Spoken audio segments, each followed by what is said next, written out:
Hey there, welcome back to ProTech. Today we're talking about oil changes. Come along with Eric, Hannah, and Marie at the South Main Auto Repair Shop as they take you through the basic steps of a typical oil change.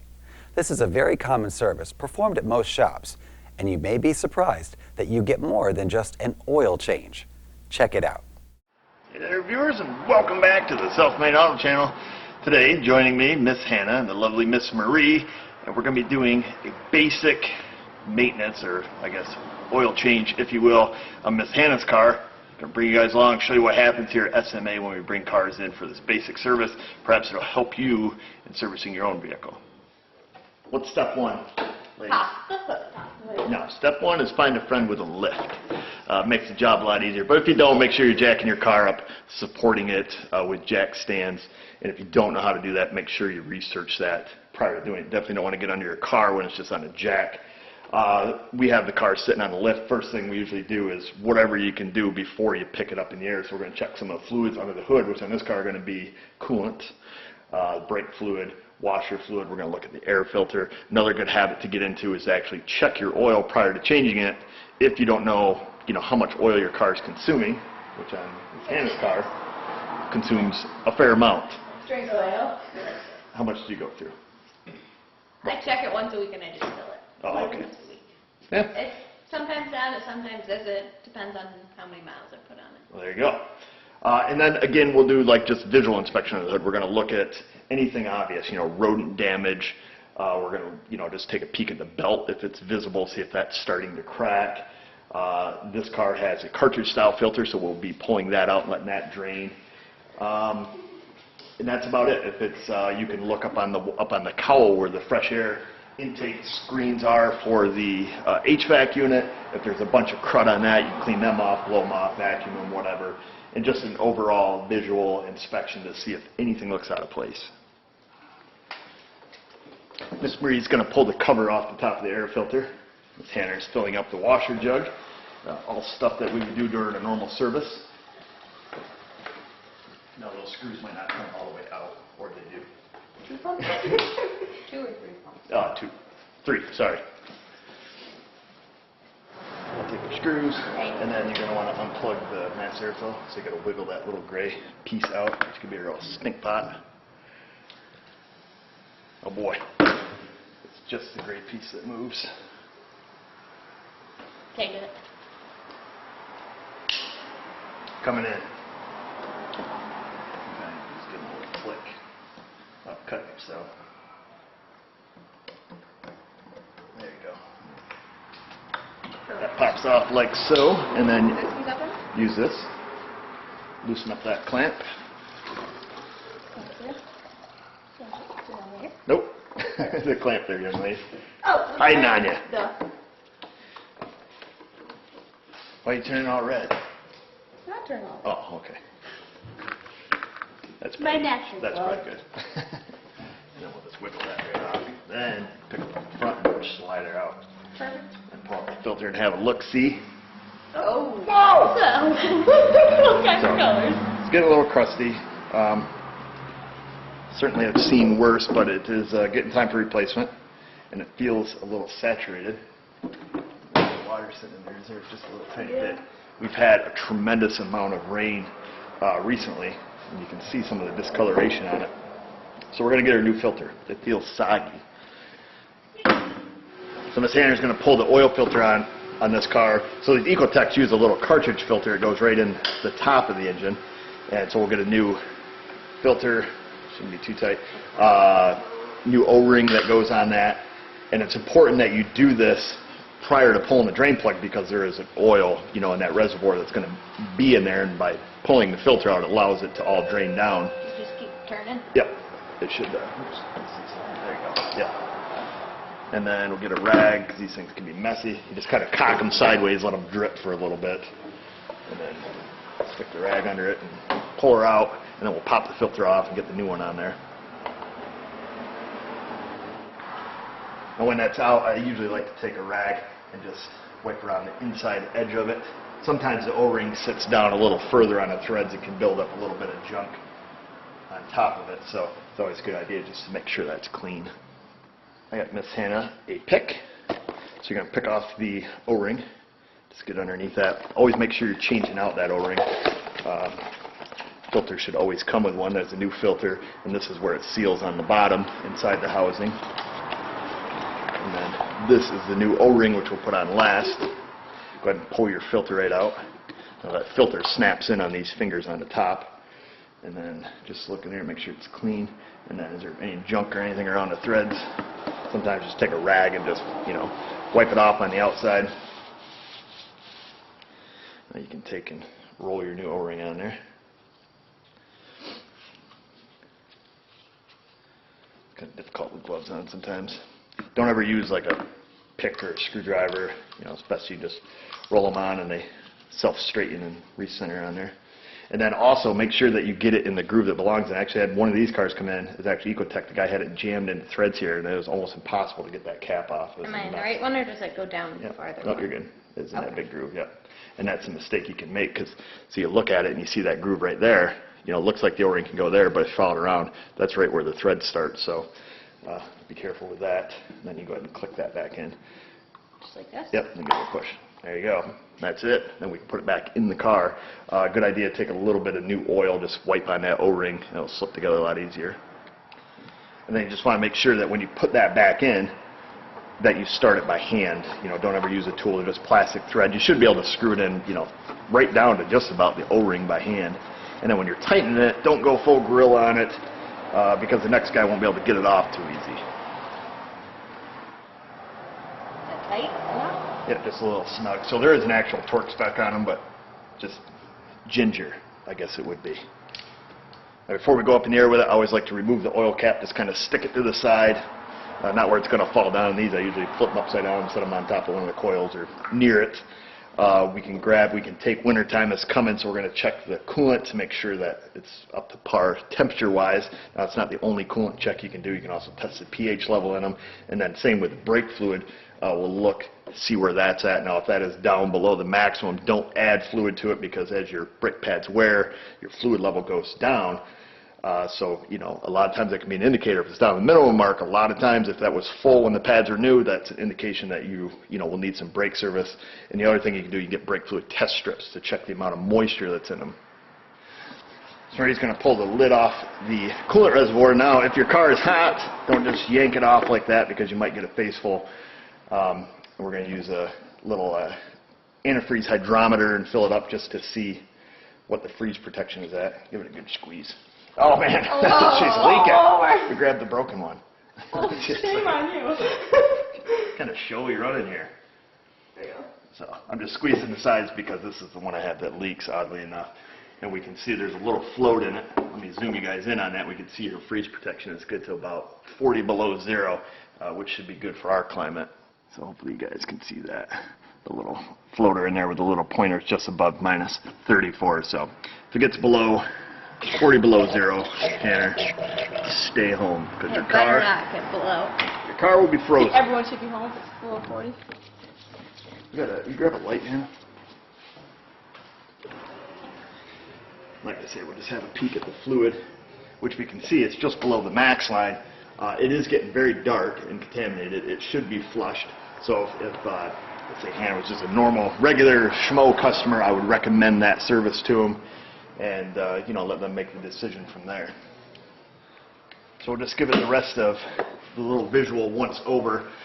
This battery on this car is a little bit hidden, but not too bad to get to.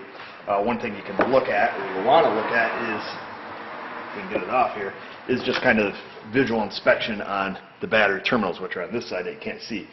Just make sure they're clean and tight. Doesn't look like a chia pet growing. The big green crusty ball on the end. And again, this is a spot where rodents like to live, under the little cover, and can be quite a menace. So we'll pop that back on. Other things we'll look at visual inspection, just like coolant hoses, heater hoses. Just kind of give them a pinch, see if they're hard and crusty. They'll almost make like a cracking type sound when you squeeze them. And then, you're just looking for, coolant leaks, just anything that is out of the ordinary. Don't throw the cool better as well. And then on this car, the serpentine belt is a little better, a little more visible from the bottom Just take a peek at the radiator, make sure you don't see any of the snail trails running down it from, the deck's coolant leak. Coolant leaks will usually leave like a white crusty trail. Pretty obvious.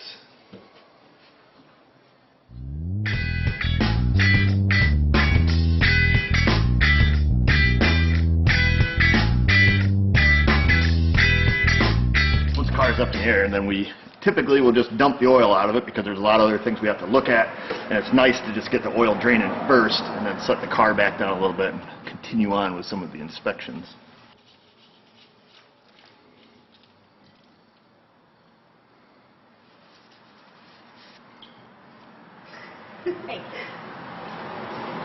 While it's up there, we will check the pressure in all 4 tires, and by we I mean Marie. So spin that around. Reach in there, them hubcaps are a pain in the neck with them little short valve stems. If you don't know what your tire pressures are supposed to be, most modern day cars, I would say early 2000s and up, if you open a driver's side door jamb, that information is posted in there. Don't always go by with what it says on the tire. For example, like this one is max of 44. If we look on the door jamb, we'll likely see this car is 32 to 35, somewhere in that neighborhood. So see a lot of cars come in, let's say particularly pickup truck, they put a 6-ply tire on it, it's got a max PSI of 50, or an 8-ply, it's got a max PSI of 65, it's a half ton, they got to blow it up real hard, traction's terrible, the ride quality is terrible. So just go by what the manufacturer says, not what the tire says. Do you want to let it down a little bit, Amy? Oh, there you go. Sometimes you got to hold in on that and be a pain in the ass. Take time, Marie. We got all day. No. Foul. I see that. No, I didn't get it. There you go. Oh, How's that, huh? 31.7. All right, blow up to 35. 35, stay alive. That's the old saying. I don't really know. We're at 35.3. Close enough. Okay. So typically you can see enough of the brakes when you're doing an oil change, just looking through the wheel. Now these wheels just have the holes cut in them. You can spin them around and give a peek through and kind of see the backing plate and its relationship to the distance to the rotor and get an idea. Are my pads wearing down? You can see the edges of the rotor when you spin it.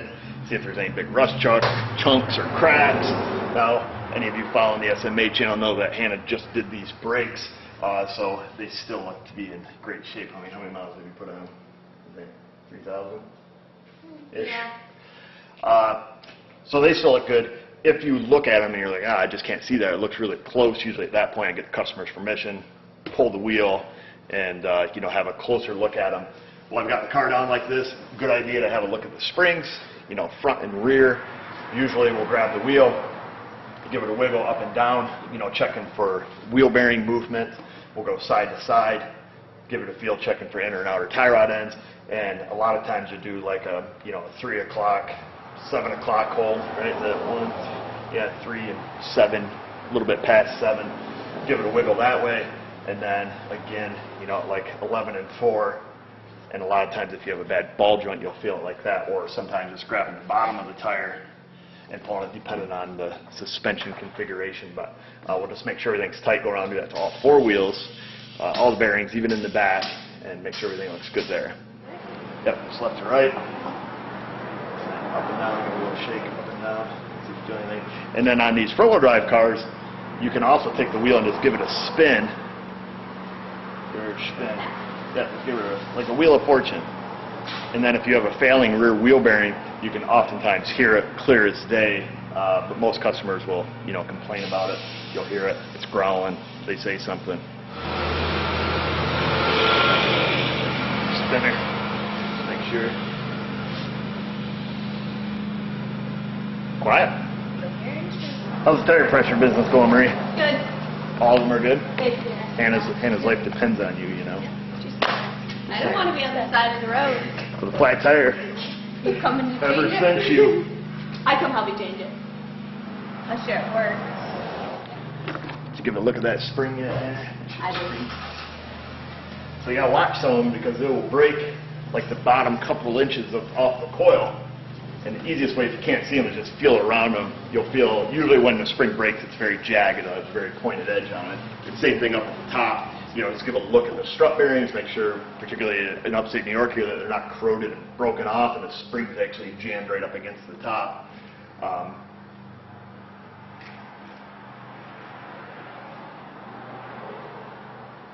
You missed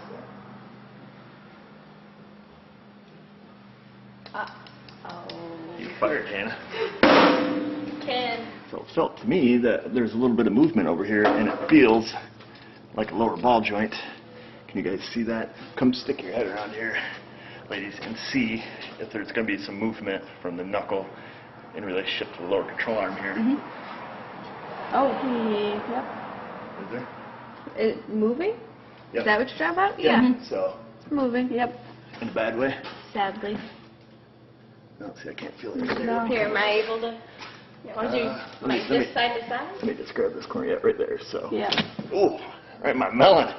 So you guys can see that. Let me enhance. There we go. So that's what a bad ball joint looks like. See if you can feel it again, Hannah. Grab the tire at 11 and 4 and give it your best. I can't reach. So you can't feel it. Try just grabbing like down the bottom corner of the tire and giving it. Yep. I don't think you got enough lead in your pencil, Hannah. So it's kind of a push-pull method that you use. So you're going to be pushing in one hand, pulling with the other. It's, I don't know. Actually, this car is bad enough you can actually just do it in the bottom corner, but this is why you always check in multiple directions, because you grab it top to bottom, like I say, and you don't feel anything. Side to side, this one's bad enough that you do, but it's usually this kitty corner method that will get you on the ball joint. So, all right, we learned something new. Can you do it? I don't get it. You're just going to have to wait for your wheels to fall off for you to know. I don't get this. I never have been able to do this. Yeah, I know. You're always a poor tire shaker, Hannah. So on this particular car, 2007 Chevrolet Malibu, you have to buy the entire control arm. Now these control arms are made out of aluminum. For our friends across the pond, the ball joint is not replaceable separately, which on these typically you'll see the control arm bushings are usually pretty hammered at that point. So you get a new control arm, comes with a new ball joint, both front and rear bushings.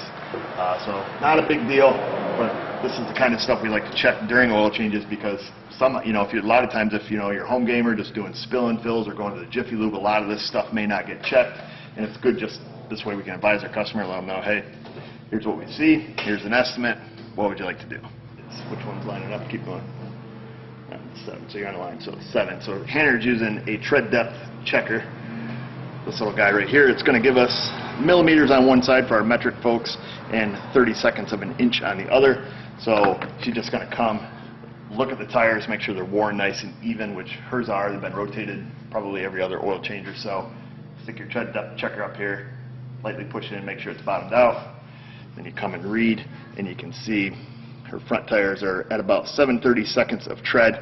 Going to compare them to the other 3 tires on the vehicle, see where they're at for tread depth, and that's going to help dictate whether or not the vehicle needs a tire rotation rather. The other things you're going to want to look at too, particularly on cars that are all-wheel drive, the tire tread depth seems to wear very evenly, but what's going to dictate whether or not you need a rotation is going to be shoulder wear on the front. Your back tires usually wear nice and square, where your front tires will start getting some shoulder wear, and by rotating them, it keeps that from happening. Yep. We're set.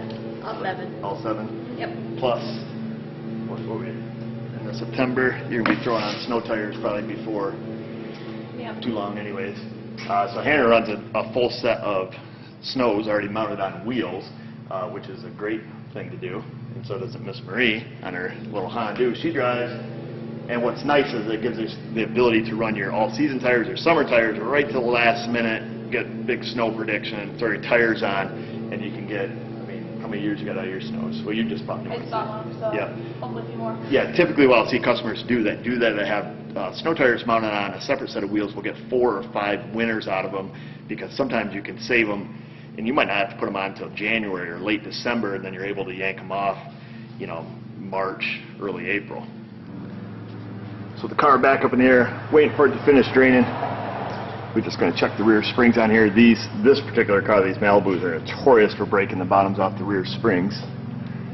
This car looks good. Have you put rear springs in this? I have not. They're amazing. Look at stuff. A lot of times we'll look at stuff that pertains to state inspection. So, we're going to look at brake hoses, see if there's any cracks or splits in those. Just overall visual inspection. Our control arms rusting off, bushings ripped out, just anything that can be out of place.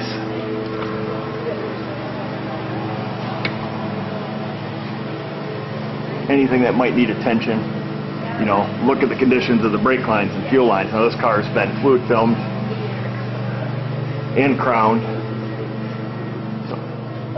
And then as we work our way up towards the front, this car actually has some aftermarket tie rods on it. Give them a shot of grease. Check to see your sway bar links. Are your sway bar links tight? Do they have grease fittings on them? All kinds of stuff like that. And then overall condition of like the subframe. If we start seeing stuff that's getting crusty, we'll get out the judge, give it a few pokes, see if it's really that bad. This car is in actually pretty good shape for the year. And then again, you can see the brakes from underneath on the inside. Have a look at those, but again, we all know those are relatively new. CV boots, see if the boots are cracked. Look at strut for the struts leaking. Overall, looking at the engine, is the engine, there oil puking out of everything. Looking at the axle seals, are they puking transmission fluid? The power steering rack.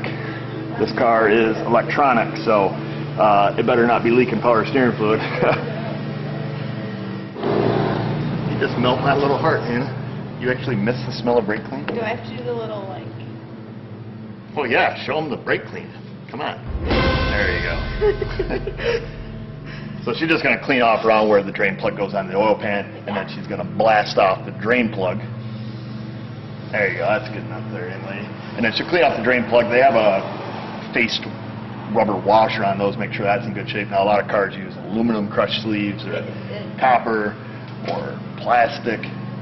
So put that in, tighten that up. The other thing I want to mention, when we were under the hood and we were checking fluids, you just notice on the Hannah's car, besides not having power steering fluid, the transmission is not able to be checked from up top.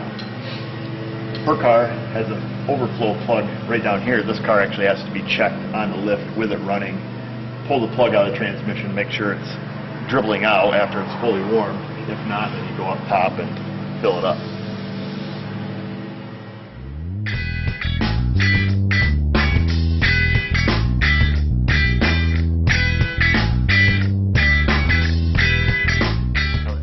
Done underneath, we got to fill it back up with oil.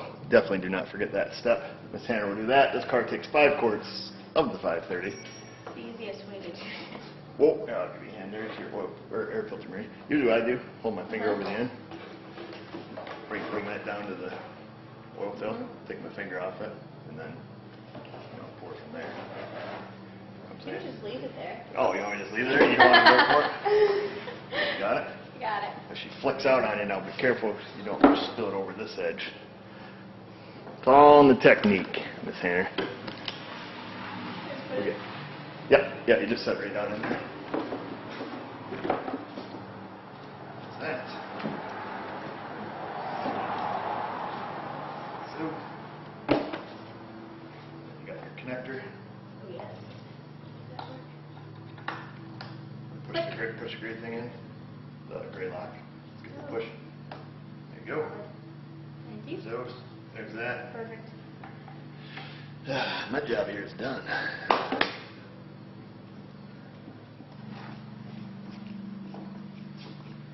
You're going to be there forever, Hannah, if you wait for it to dribble. Every drop. And just grab it, tip it up. Yeah, just like that. You guys are going to be taking over my job soon. We can do this, bud. Oh, let's see. We'll do oil changes. Then you can just check my ball joints and stuff. And all the others. I can do that.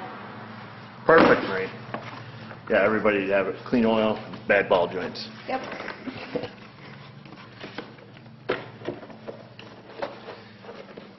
I don't believe this car has a cabin air filter, but that would be another filter that you could check on it. Or a fuel filter.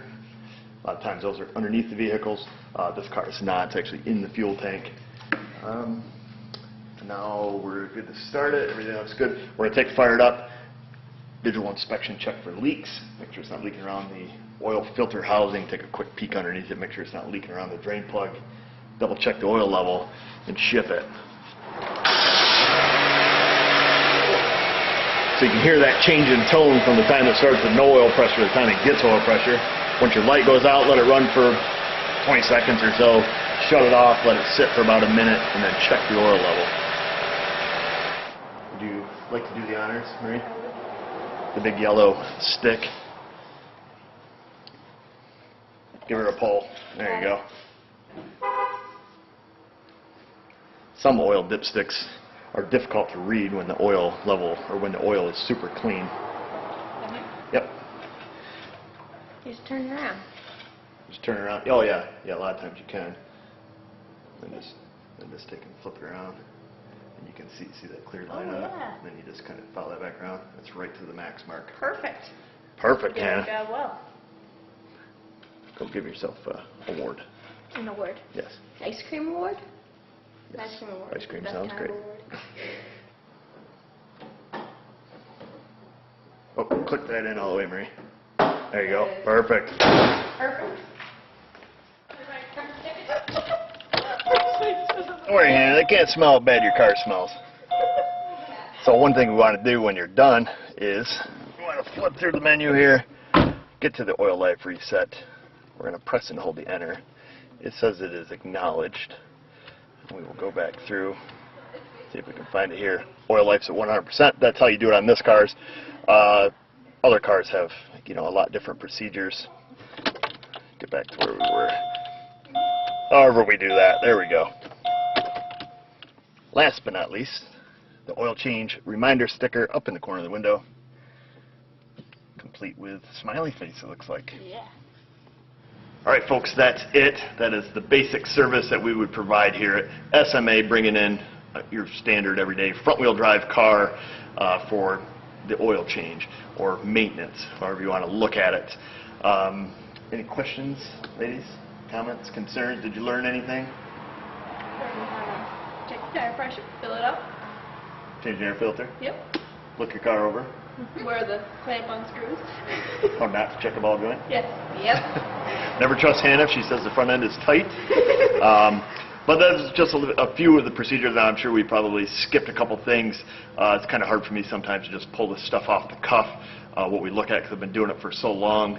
But we essentially will just look the car over, make sure it's safe, and just provide estimates or let the customer know what's happening, what I think should be, repaired on the car, things that need to have attention. Now, there are other items you want to keep in mind that might not just be visual, but stuff that is replaced on time basis, other fluids, differential fluids, stuff like that. So if you have the owner's manual for your vehicle, a lot of times those maintenance schedules are all laid out in there, or you can ask your mechanic for one. We have software where we can look up a maintenance schedule, whether it's time or mileage based recommendations from the manufacturer when you should do certain maintenance items. Now, Hannah's car is going to have to come back in for the ball joint / control arm, and also the brake fluid flush, which we'll do at a later date. Perhaps have a video. I'll turn these two ladies loose on it, and they can do that, and we'll record it. So be on the lookout for that. In the meantime, go down there, click subscribe, ring the bell, leave your questions, comments, criticisms, and concerns down there below. And just remember, viewers, if we can do it, you can do it. Thanks for watching.